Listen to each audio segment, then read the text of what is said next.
रखो दिया, ये क्या हो जाएगा P A equal P A not क्या हो जाएगा 1 माइनस एक्स पी हो गया। अब इसका क्या करेंगे, पी ए नॉट था इसके अंदर जाएंगे मैं देखा चलो तो क्या हो जाएगा P A equal P A not का पी ए नॉट होगा माइनस क्या होगा P A naught minus x हो गया। इतना कुछ है क्या समझ में? अगर मैं इसको इधर पक्षांतर करूं और इसको इधर पक्षांतर करूं तो चिन्ह में क्या हो जाएगा परिवर्तन, ये दोनों भाई को उठाकर इधर लाना। ये आज के क्लास में हम लोग राउल्ट के नियम के बारे में समझेंगे। थोड़ा सा हम लोग कल चर्चा किए थे कि राउल्ट के नियम को हम लोग कल समझेंगे, कल की क्लासेस मिस मत करना, है ना। ये चैप्टर आगे के 2-3 टॉपिक में जो आज का टॉपिक देखेंगे आगे के 2-3 टॉपिक को कवर अप करने वाला है, जैसे स्थिर क्वाथी मिश्रण हो गया, आदर्श विलयन और अनादर्श विलयन हो गया, हिमांक में अवनमन हो गया, क्वथनांक उन्नयन हो गया, है ना। और उसके बाद बर्कले और हार्टले की विधि हो गया, पराशरण ताप हो गया, पूरा डिपेंड करने वाला है आज के इस टॉपिक पर। तो आज के टॉपिक को हमको क्लियरली पूरा समझना है ना। तो हमारा आज का टॉपिक है राउल्ट का नियम, राउल्ट बाबा का नियम।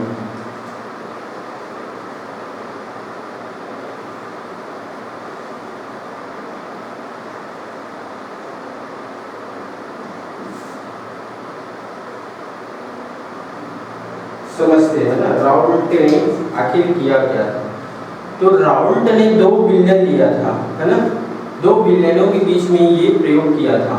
लेकिन हम लोग अभी अपने समझने के लिए 1 विलयन लेंगे और 1 विलयन से इसके फार्मूला का निर्माण करेंगे। अगर 2 ये क्रिया कराया था 2 विलयनों के बीच में, है ना, जो राउल्ट था 2 द्रव लिया था उसी के बीच में क्या कराया था, ये क्रिया कराया था।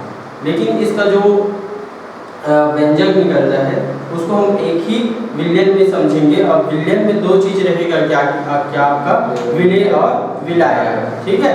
विलेय और विलायक एक चीज रहेगा इसमें, एक तो शुद्ध विलायक हो सकता है या आपका विलेय हो सकता है। अब देखो विलेय में भी 2 चीज हो सकता है, एक तो आवाष्पशील विलेय, एक तो वाष्पशील विलेय। यानी कि आवाष्पशील विलेय किसे कहेंगे, जो घुले ना मतलब नीचे बैठ जाए, जैसे रेत है उसको कितना भी पिघला लो, है ना, तो वाष्प नहीं होगा। तो इसने क्या किया, अवाष्पशील विलेय लिया, समझना है। ये मैं कंटेनर ले लेता हूँ, ये हम लोग क्या ले लें, बीकर ले लें, ठीक है। बीकर में हम लोग डाल देते हैं विलयन, क्या मिला है इसमें, विलयन। अब विलयन में 2 चीज उपस्थित है, आपका क्या विलायक और क्या चीज विलेय, यही 2 चीज उपस्थित है। अब ये जो हमारा विलेय है ये अवाष्पशील है, समझना, अवाष्प।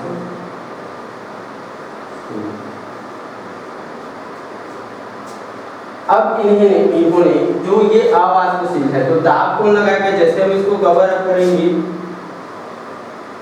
अब दाब कौन लगाएगा जी, इसमें वाष्प दाब कौन लगाएगा, विलायक लगाएगा ना। तब इसकी परिभाषा बन जाता है, किसी अवाष्पशील विलेय युक्त, किसी अवाष्पशील विलेय युक्त विलयन का वाष्प दाब,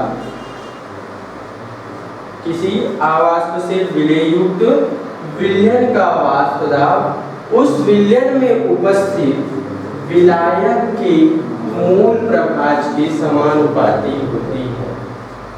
थोड़ा बहुत फिर से समझना, किसी अवाष्पशील विलेय युक्त विलयन का वाष्प दाब उस विलयन में उपस्थित विलायक के मोल प्रभाज के समानुपाती होती है। यानी कि हम लोग बोले पी ए अनुक्रमानुपाती एक्स ए, ठीक, इतना कुछ। अभी हम इसके परिभाषा को लिख लें, फिर सभी चीजों को एक ही इसमें क्लास में देख लेंगे, है ना, क्या क्या इसमें व्यंजक निकलने वाला है। ये थोड़ा सा माइंड में डायग्राम बनाना और इसी डायग्राम के थ्रू हम लोग क्या करेंगे, इसका डेफिनेशन लिखते हैं। तो चलो लिखो, तो बोलो, एक बार इधर बोलते चलना, क्या होगा, किसी अवाष्प वाष्पशील विलेय युक्त, है ना, विलेय युक्त विलयन का वाष्प पदार्थ, विलयन का वाष्प पदार्थ उस विलयन में उपस्थित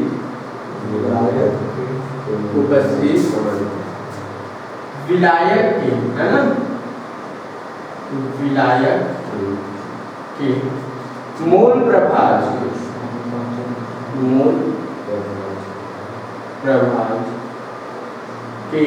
क्या होती है, समानुपाती या अनुक्रमानुपाती बोलते हैं ना, इसी को समानुपाती होती या होता है। ओके, अब ये चीज को क्या करते हैं, थोड़ा समझा दें, ये अपने माइंड में बना के रखना, है ना, परिभाषा याद रखने के लिए यहाँ छोटा सा बना लेते हैं ऐसा कुछ।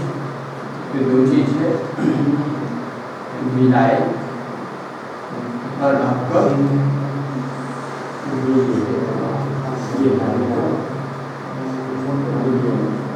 किसी आवासीय विलयित विलयन का वाष्प पदार्थ उस विलयन में उपस्थित विलायक की मूल प्रभाज की क्या होती है, समानुपाती होती है।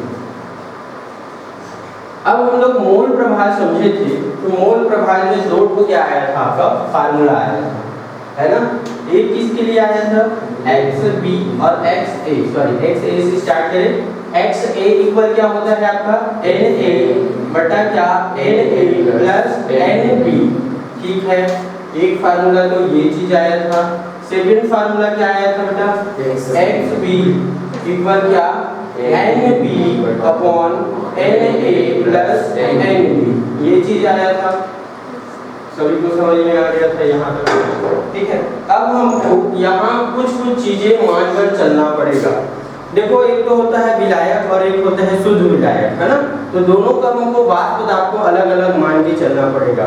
इस कंडीशन में हम लोग अगर विलायक का वाष्प पदार्थ माने तो Pa मानेंगे, ठीक है, क्या मानेंगे, Pa, और शुद्ध का मानेंगे तो क्या मानेंगे, Pa नॉट या 0, है ना। अपनी भाषा में जो बोलना चाहते हो वो बोल सकते हो।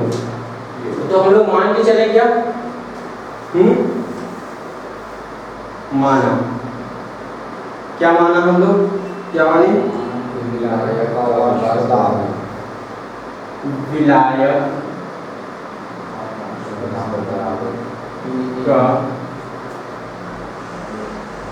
वाष्प PA तथा इसका मूल प्रभाज भी मान लिया, मूल प्रभाज भी मान लिया। इसका मूल प्रभाज क्या मान सकते हैं, XA तो मान लेते हैं।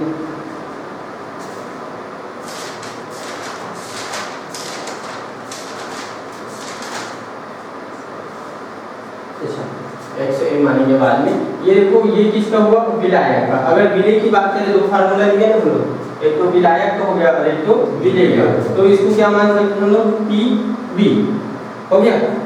दोनों को शुद्ध रूप में लिखे तो यहाँ ऐसे लिख सकते हैं, शुद्ध विलायक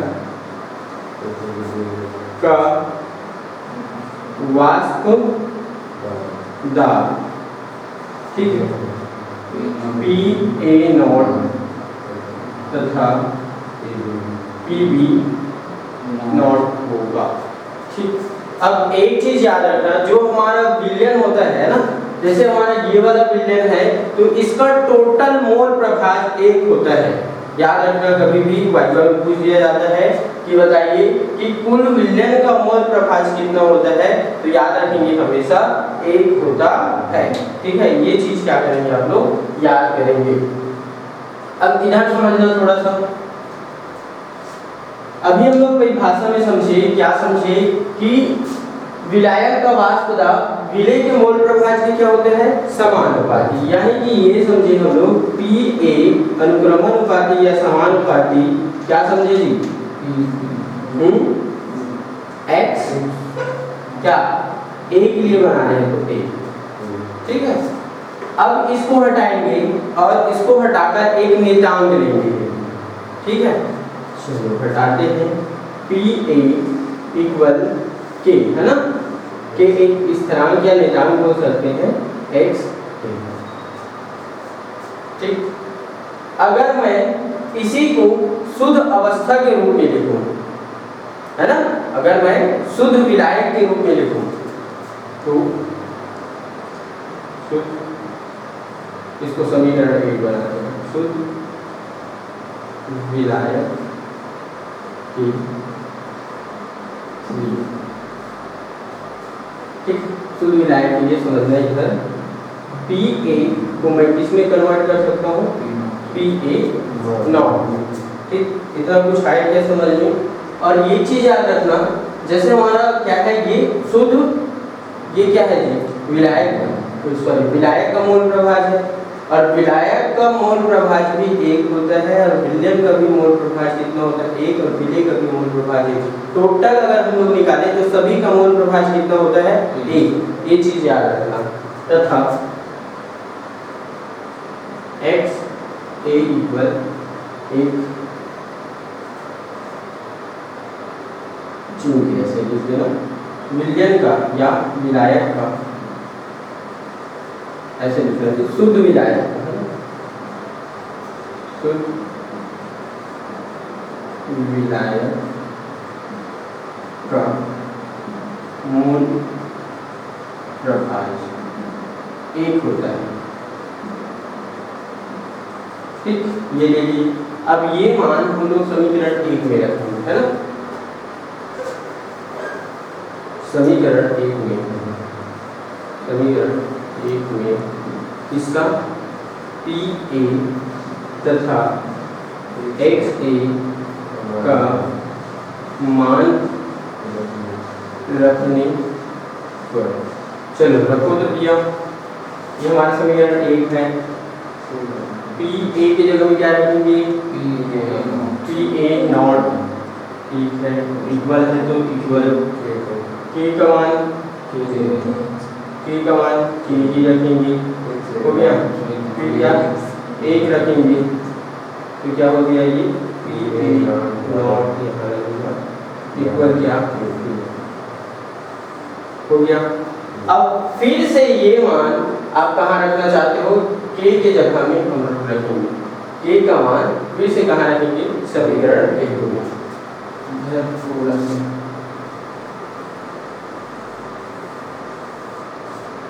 अब हम के का मान किसमें रखने जा रहे हैं, समीकरण नंबर 1 में रखने पर। चलो रखो तो समीकरण 1 में, तो के की जगह पे आ जाएगा आपका नॉट, ये हो गया आपका पी ए इक्वल क्या, पी ए नॉट, फिर क्या है आपका भैया एक्स, यही है राउट का नियम, समीकरण नंबर 2। देखो यही चीज ये 2 से 3 बार हुआ है ना, ये चीज याद रखना। वो शुद्ध विलायक का वाष्प आप पी नॉट ए और पी नॉट भी निकाले हैं, यहाँ पर तो पी ए समानुपाती 1 से निकला सबसे पहला वाला। हाँ तो वहाँ पर हम लोग जब परिभाषा बोल रहे हैं कि किसी अवाष्पशील विलय युक्त विलयन का वाष्प पदार्थ, मतलब विलयन का वाष्प पदार्थ किसके समानुपाती होगा, मोल प्रभाज में। मोल, ये देखो ये किसी शुद्ध विलायक का वाष्प पदार्थ है ना, मोल प्रभाज के समानुपाती, सही है। विलय के वाष्प पदार्थ के समानुपाती होगा। हाँ तो हम लोग पीबी क्यों नहीं लेंगे, विलय को तो हम लोग निकालेंगे ना अभी पीबी, अभी तो पी ए निकालेंगे, इसके बाद हम लोग निकालेंगे पीबी। अभी इसका आएगा ना आंशिक वाष्प पदार्थ, तब वो पीबी निकलता है, अभी तो ये आधा हुआ है। परिभाषिक हिसाब से जैसे दिया तो विलय के समानुपाती होना चाहिए मोल प्रभाज, यहाँ पर हम लोग विलायक तो विलय का वाष्प विलायक ये तो विलायक भी है ना, क्या बोलते हैं राष्ट्र किसी अवाष्पशील विलय युक्त, अवाष्पशील विलय युक्त, ठीक है, विलयन का वाष्प पदार्थ, उस विलयन में उपस्थित विलायक के मोल प्रभाज, विलायक है ना, ये हो गया आपका विलायक मोल प्रभाज के समानुपाती। यहाँ है जी, ये लास्ट लाइन पढ़ो तो ज्यादा समझ में आएगा। ये तो केवल विलय मिलय है, और वो क्या है आपका अवाष्पशील है। अब डलेगा यहाँ अवाष्पशील में अवनमन के लिए व्यंजक इधर आएगा, इधर को समझो तो ज्यादा समझ में आएगा। एक बार पढ़ो। विलयन का वाष्प मतलब कि हम लोग पी जो लिए वो विलयन का वाष्प पदार्थ होगा। हाँ, ये जो है आपका क्या हुआ, विलयन का वाष्प पदार्थ समानुपाती होगा विलायक के मोल प्रभाज से।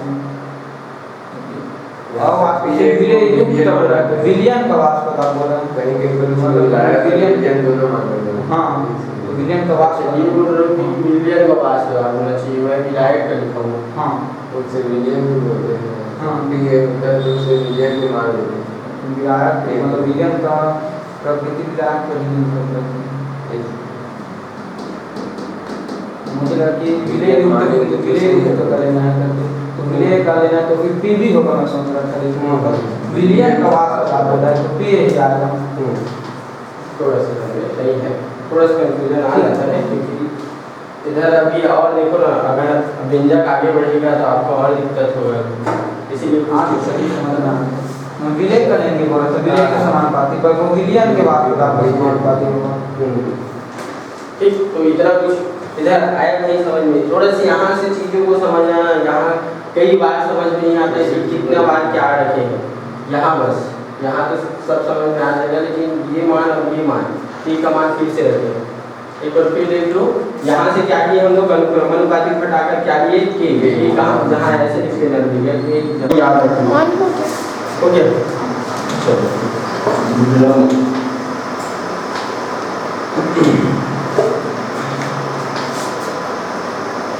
अब क्वेश्चन पूछा कैसे जाएगा, वो क्वेश्चन पूछा जाता है राउट का नियम क्या है, वाष्प पदार्थ में अपेक्षित अवनमन के लिए व्यंजक की स्थापना कीजिए, है ना, ऐसा क्वेश्चन पूछा जाता है। तो ये समीकरण में दो को हम इधर पढ़ाते हैं। ये क्या हो गया आपका पी ए इक्वल क्या, पी ए नॉट एक्स ए, है ना, समीकरण नंबर 2 यही है। अब हम अवनमन के लिए निकाल रहे हैं ना, किसके लिए, अवनमन।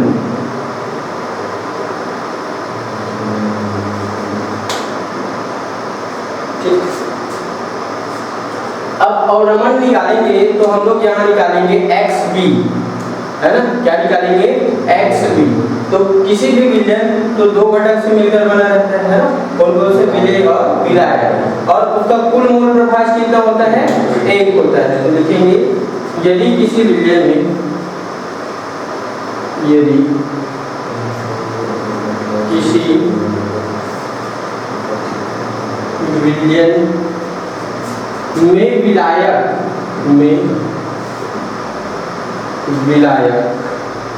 सॉरी विलायक को विलय लिखेंगे, है ना, विलय निकाल, विलय क्या हो, एक्स बी हो तो ठीक।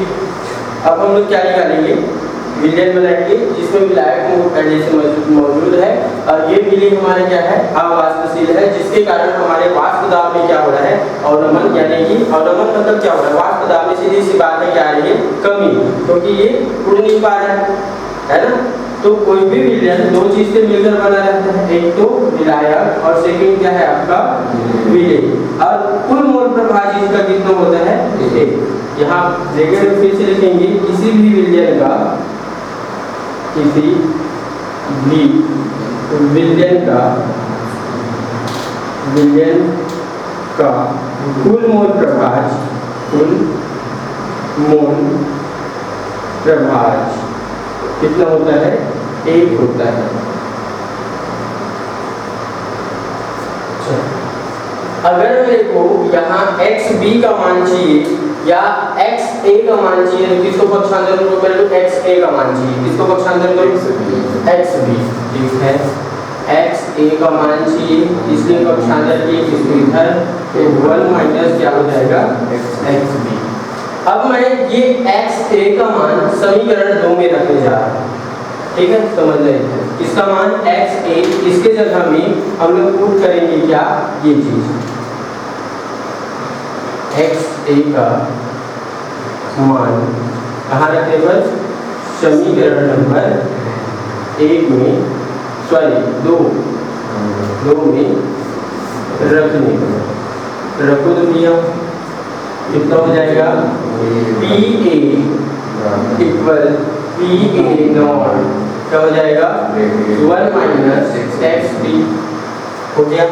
अब इसका क्या करेंगे, PA नॉट का इसके अंदर में क्या करेंगे, मल्टीप्लाई करो तो क्या हो जाएगा, PA equal PA not, Ekam PA not होगा माइनस क्या होगा, PA नॉट माइनस XB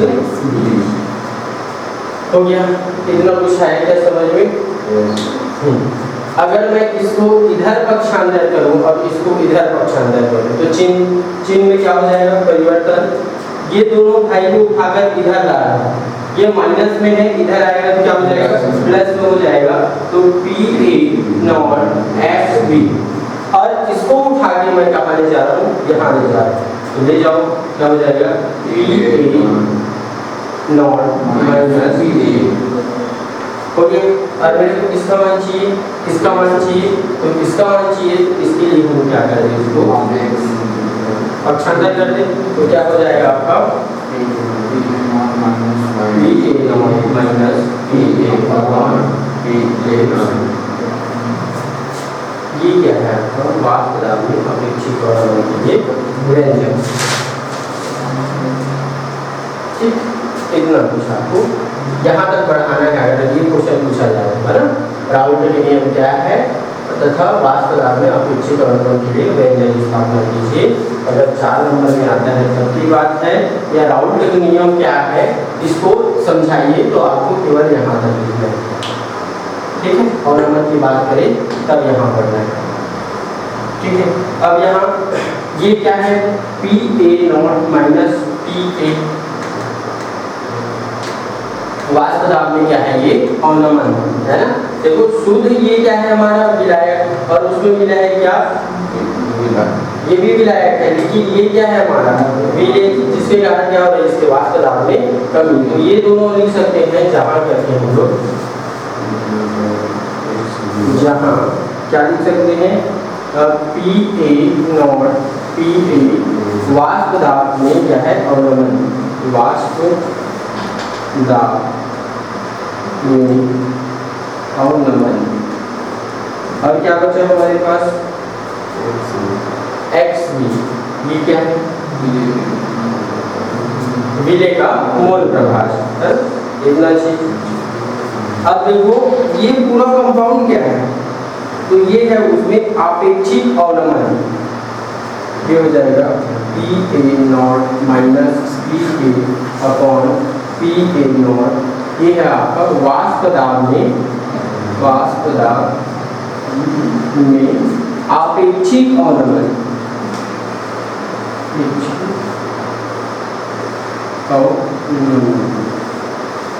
ये कितना लिखना,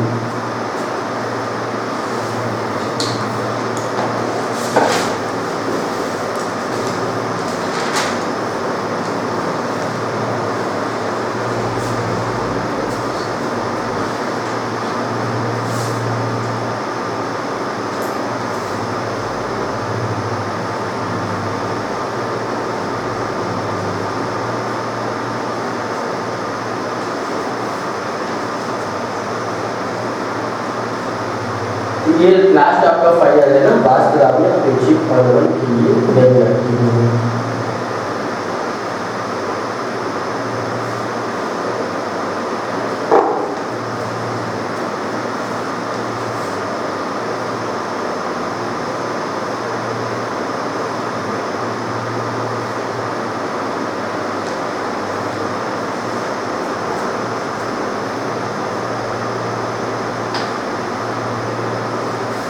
हो गया क्या, कभी चालू की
बनेगा ना, उसके बाद इसमें आणविक द्रव्यमान के लिए व्यंजक मिलेगा, ये वाले फार्मूला से।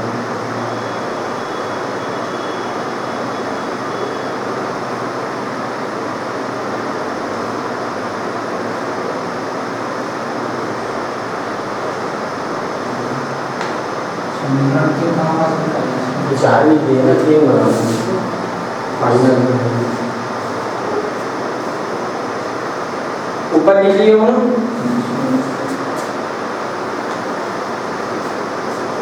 जहाँ हेडिंग लगाना, वाष्प दाब में अपेक्षित अवनमन से, वाष्प दाब में अपेक्षित अवनमन से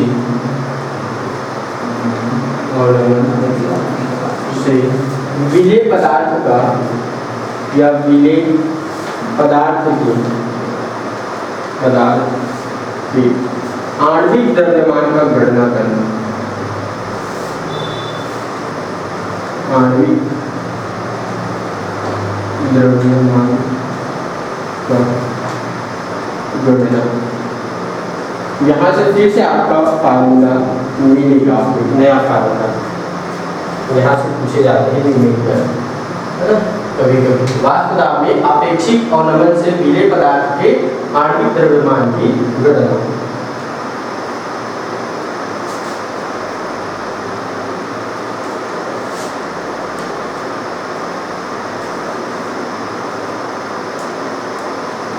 तो यह हेडिंग और नीचे भी हो गया था।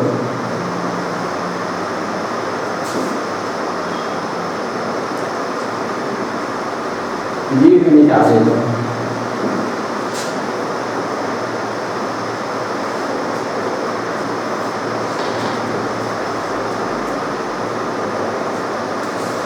अभी हम लोग वाष्प दाब में अपेक्षित अवनमन निकाले, है ना। क्या निकाले? वाष्प दाब में अपेक्षित अवनमन। उसका फार्मूला क्या है? X B equal P A naught minus P A divide by P A naught, है ना। यही चीज आया। तो हम लोग की क्या निकाले? अपेक्षित अवनमन से विलेय पदार्थ के आणविक द्रव्यमान गणना कैसे करते हैं। तो वो निकलेगा आपका वही फार्मूला से। क्या होगा आपका? एक्स बी इक्वल क्या? P A naught minus P A divide by क्या? पी ए नॉट। हो गया।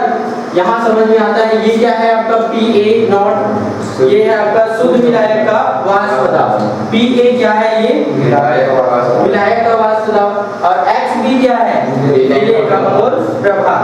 ठीक है। तो हम लोग क्या निकालेंगे? विलेय की मोल प्रभार के सूत्र का फार्मूला का यूज करते हुए हम लोग निकालेंगे आपका ये विलेय पदार्थ के आणविक द्रव्यमान का गणना कैसे करते हैं।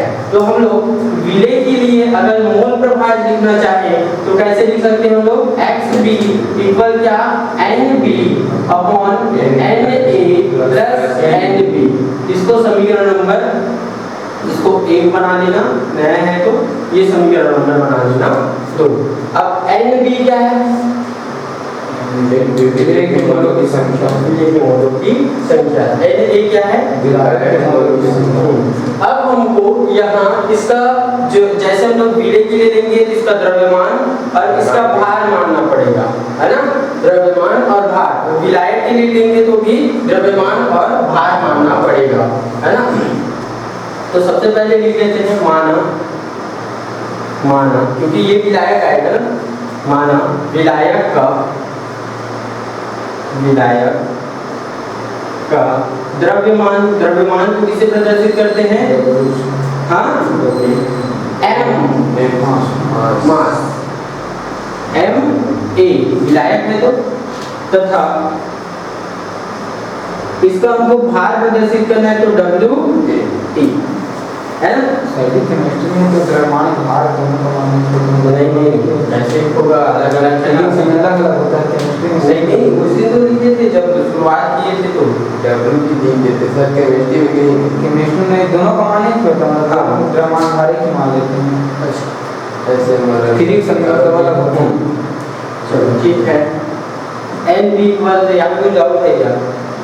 मान लो जैसा भी है हो गया। एन बी इक्वल क्या लिख सकते हैं हम लोग? इन दोनों का बटा लिखते हैं, है ना। नंबर ऑफ और इसका द्रव्यमान मान बटे उसका भार। देखो इधर क्या क्या होगा, MA अपॉन क्या W। ठीक है, सेम इसी प्रकार हम लोग क्या बोल सकते हैं विलायक के लिए। अब क्या लेंगे, विलेय के लिए। अब नहीं होगा अब इसके लिए लेंगे विलेय।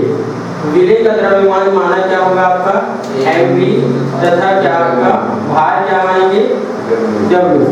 तो ये क्या हो जाएगा NP इक्वल क्या हो जाएगा MV अपॉन W। ये मान हम लोग समीकरण 2 में रखेंगे। इसका मान NB और NA का मान समीकरण इसमें रखने पर 2 में रखने पर सही वही नहीं होगा सर। ये भी है यदि आप हम मोल संख्या निकालना इसका तो भार बटा W का नहीं होगा सर। क्या भार बटा W का अगर मोलों की संख्या निकालेंगे, जैसे कि हम लोग मोल की संख्या निकाल रहे हैं ना, मोल, हाँ, तो भार बटा W का नहीं होगा। W के ऊपर जाना चाहिए, नीचे नहीं चाहिए। अच्छा, W के ऊपर ये मतलब मोलर कैसे निकाले थे? मोलों का क्या था फार्मूला, मोलों की संख्या बटे भार बटा W। भार बटे W। तो अभी क्या लिखे हम लोग, भार बटे द्रव्यमान, कुछ नहीं, कोई दिक्कत नहीं, इसको लिख लो उल्टा। तो फिर क्या होगा, आपकी बुक में क्या लिखा है, जैसे कि मैं देख लूँ भाई, दिक्कत हो जाएगा क्योंकि मेरे हिसाब से तो लिखा था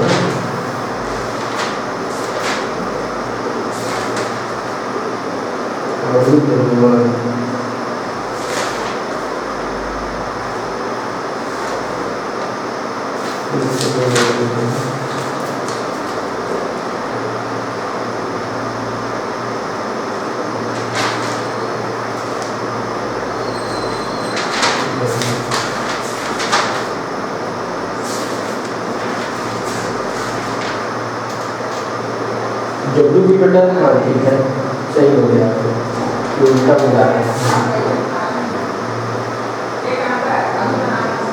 हो गया।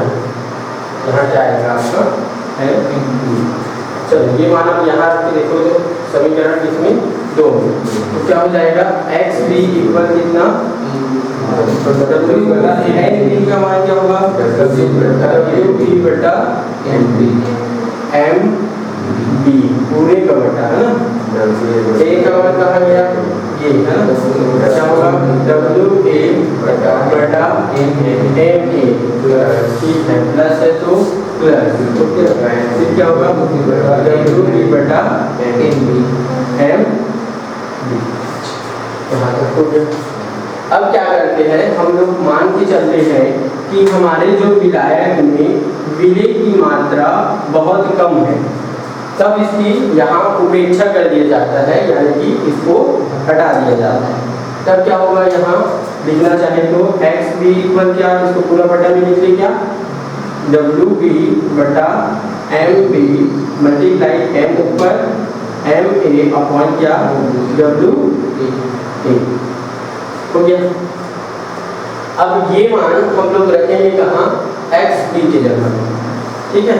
तो ये मान रखो XB का मान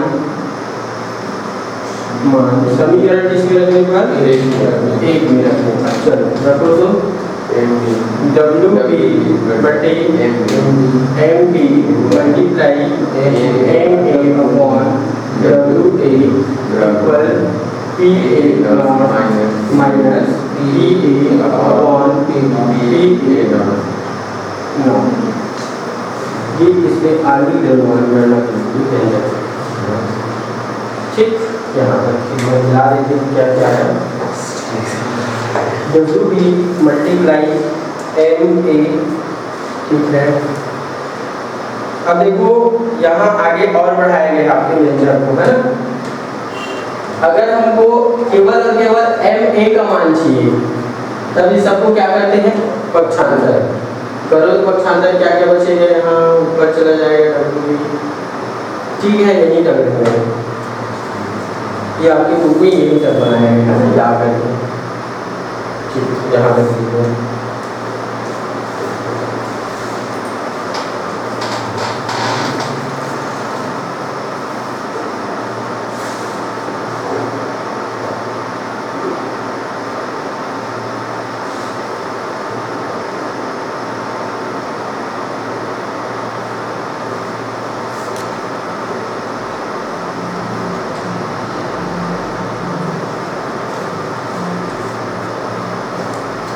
अगर इसका निकालें तो एम बी का मान या एम ए का मान इसमें निकालना है एम बी। रुको तो एक सेकेंड और बढ़ा देखते हैं। एम बी का मान चाहिए, ये वाला रो कर दूंगा, ये वाला रो दिया, तब क्या होगा इस पर पक्षांतर करेंगे, इस साइड पक्षांतर करेंगे तो P A naught minus P A upon P A not गुणा ये दोनों कहाँ आ जाएंगे नीचे आ जाएंगे। ये कहाँ चला जाएगा ऊपर, है ना। तो क्या हो जाएगा आपका P A naught minus P a into W a upon P A naught into W b into ए।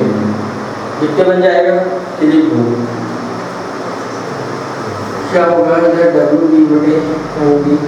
ऐसा किया गया है, देखो यहाँ आपके बुक में इसको इधर भेजा गया है, इधर एक पॉइंट बढ़ा दूंगा, इधर W B multiply M A multiply P A naught ऐसा किया गया है। अब इधर रोका गया है इसको एम ए को और पलटा दिया गया है ना, क्योंकि ये नीचे था इसलिए इसको पलटाया गया है और लिखा गया है पी ए नॉट और पी ए, क्योंकि अगर ये नहीं पलटता तो ये एक बटे के रूप में रहता, समझ में है। इसलिए क्या किया गया है, इसको पलटाया गया है। तो जो लिखे थे सही लिखे थे, लेकिन उसको भी क्या कर दिया, उसको पलटा दिया।